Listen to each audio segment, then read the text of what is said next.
Welcome back. This is FAQ, where we answer community questions. Let's dive into it.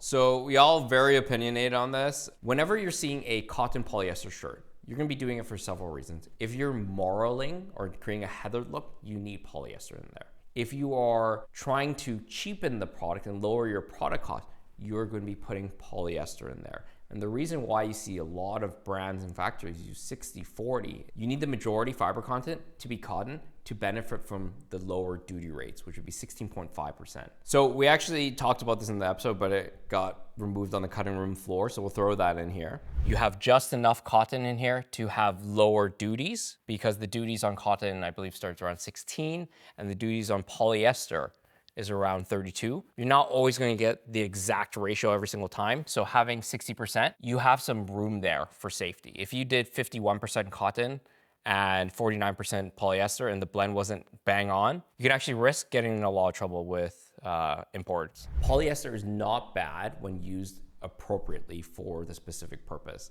A lot of the problems that you guys have mentioned in the comments is just because of poor manufacturing practices. If you buy a good 100% cotton shirt that's made well, none of these problems exist. Check on YouTube writes, the quality of new Carhartt clothes. So we're actually doing a Carhartt versus Dickies review coming up soon. Jan's Micah on YouTube writes, honest question, what the F is the point of this? It might not fit his dimensions, but not everybody is the same, right? Absolutely. Your fit dimensions are gonna be very dependent on who your ultimate customer is. However, there's going to be general rules of thumbs based off of human anatomy. Right? For example, when I mentioned the armhole and the lift, you're seeing the shirt that I'm wearing right now. There's not a lot of lift. The dimensions between your deltoid and your armpit has been taken into account to allow for that. There are still specific things that you should be doing whenever manufacturing a garment to ensure that is functional. Atheos writes, what? There are benchmark machines for clothing? Absolutely. You have to have manufacturing standards so you can ensure that there's consistency in whatever you're putting out. A lot of these are going to be defined in what's called ASTM standards, and they'll have ASTM standards for pilling, for crocking, for color fastness, and that just allows you to ensure that you're holding your manufacturing partners accountable for the product you're trying to put out. True on YouTube writes, I wasn't expecting to enjoy this as much as I did, but it was incredibly insightful. Would you possibly do this with other creator brands? Thank you so much for your kind words, and absolutely yes. Let us know in the comments what other YouTubers you want us to take a look at. Hunter Gooden on YouTube writes, 3D print buttons for hundreds of thousands of pants. This guy has no idea how manufacturing works.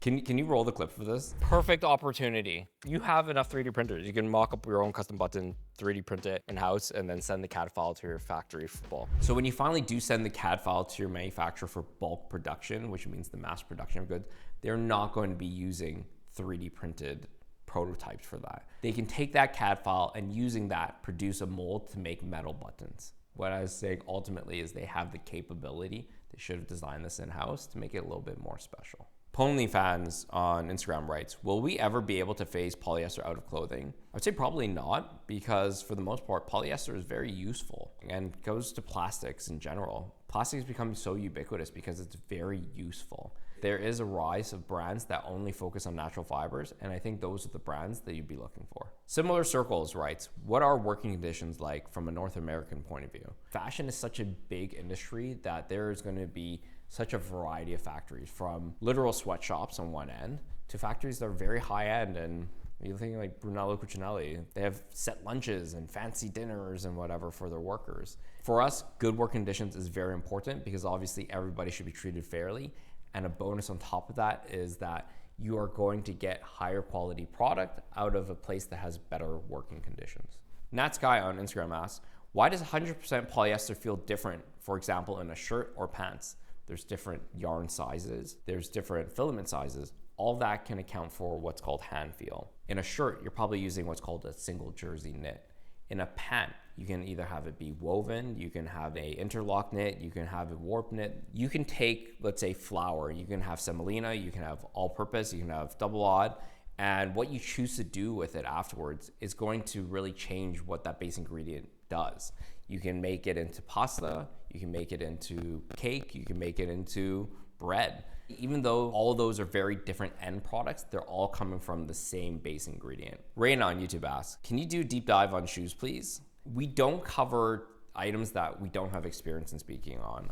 I think when it comes to what we're trying to present, it's very educational. I want to be able to speak from a place of experience and knowledge. I just haven't dealt with manufacturing a lot of shoes, so I cannot speak on that. However, I do believe there are other YouTube channels that have a lot more knowledge and can give you what you're looking for. Brian on YouTube asks, how do they make heather colors and why do they all have a tiny bit of polymer in supposedly 100% cotton clothing? Polyester and cottons use different dye stuffs or types of dyes. So if you were to have a 100% cotton shirt and you tried to make it heather, those dyes would actually just start blending into each other and you just end up with this kind of like homogeneous middle ground color between them. By integrating polyester into it, it will allow you to have the polyester dyed one color, the cotton dyed one color. The different dyes are the reason why you're gonna always have to have a polymer whenever you're making heather colors. Lad Polo writes, does higher GSM necessarily mean higher quality?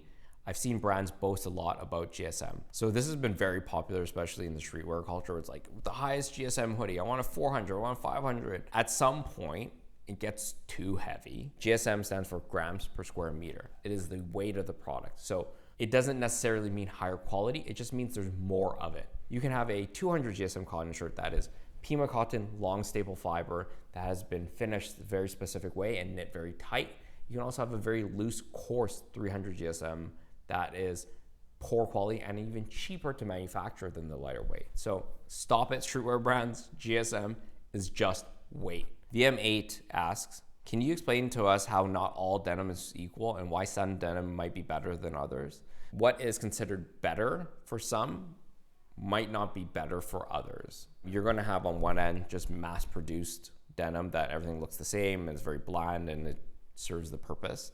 On the other end, you can get very artisanal denim that is salvaged, that is hand dyed in very specific indigo blue dyes. There's gonna be a lot of cases where sometimes mass-produced denim might be more durable than more artisanal denim. And if you care more about durability, then at that point, the more artisanal one is not gonna be for you. So it's really gonna be specific on where you're gonna be wearing this denim, what do you appreciate about it, and ultimately, what are you willing to pay? Aaliyah on Instagram writes, can circular fashion take off? If you're in the industry, do you want it to? So I think technically it's very much possible. However, when it comes to consumers and their wallets, they have voted for ultra fast fashion. Recycled yarns was something that everybody online was talking about wanting. But when it came to actually purchasing the recycled yarn products, very few consumers have chosen to actually do that. So I do not think the industry is opposing it. I think that the consumer demand is just not there yet. Man Machine on Instagram writes, what would it take to bring fashion manufacturing back to the USA? What roles to fill? Well, you're deporting all your workers. You need people who understand how to operate sewing machines, knitting machines. I think I saw a video with Smarter Every Day where he went into this, even for tool and die makers. A lot of that experience has been offshored. In reality, truthfully, I think you can still do it at some scale, but to bring it back in a mass manufacturing way, I honestly believe that is going to be near impossible. Marcelo on YouTube asks, when running a clothing brand on Shopify, I found that most inventory planning tools really don't work well for apparel. Do you guys use any specific software or systems to manage all of that? Shopify really should just be for your end products that you're selling. What you need is what's called a PLM system, a project lifecycle management system. If you think of things like Asana, Airtable, all these systems, they're really designed for tech, where you have a lot of people contributing to very specific projects. In fashion, it's the complete opposite. You might have a very small team that's managing dozens, if not hundreds of styles. There are industry-specific ones, but I've used them and I found they're not that great either. A lot of factories just use spreadsheets. Google spreadsheets or Excel spreadsheets. It just allows you to track things a lot easier. If you guys know of a better system, let me know, but currently a lot of it's just done through spreadsheets and just being very well organized. Thank you so much for watching. That's it for this one. Be sure to like, comment, subscribe. Don't forget to ask your questions down below or on Instagram. Be sure to give us a follow.